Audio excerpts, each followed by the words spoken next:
Welcome everyone. Today we're going to be starting part 2 of the most hated woman in the world.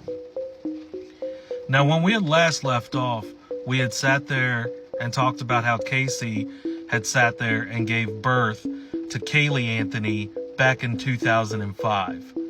And unbeknownst to her boyfriend at that time, Jesse Grund, he would be going under the impression that he was the father of Kaylee Anthony. In fact, shortly afterwards, he would sit there and actually propose.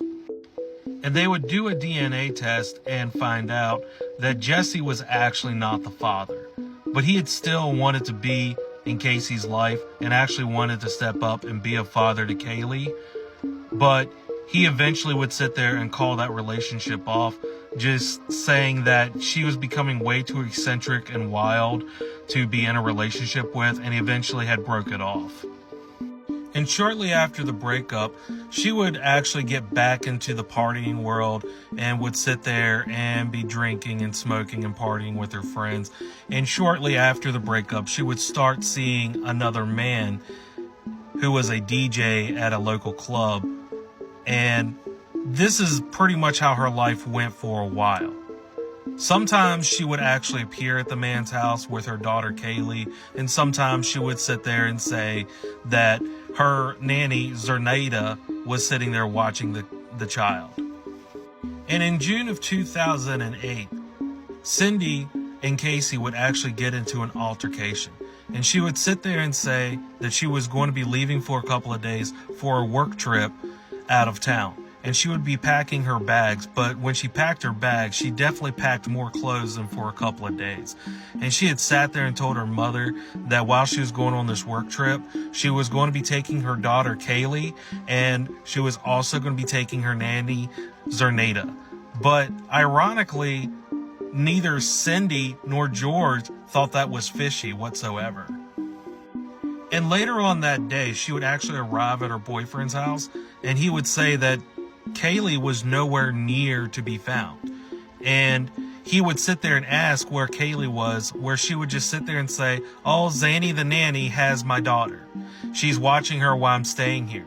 And immediately that night, she began partying hard. In fact, later on that night at a social media platform, Casey would actually post pictures like this and other pictures of her sitting there dancing and being very provocative online. It would later be said that she was part of some body contest, and this was basically her life for a nightly basis for over a month. And Cindy would sit there and call her daughter on a regular basis.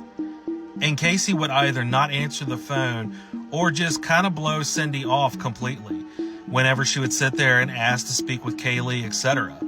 She would always say that either Kaylee was laying down and sleeping or that the nanny had her.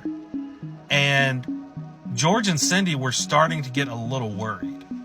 Now, George and Cindy had sat there and given Casey one of their vehicles so she could actually go to and from to work, or dropping Kaylee off at the nanny's, picking her up, etc. And during this time that she was gone, she had gotten a check and was going to cash it at one of those cash now kind of places.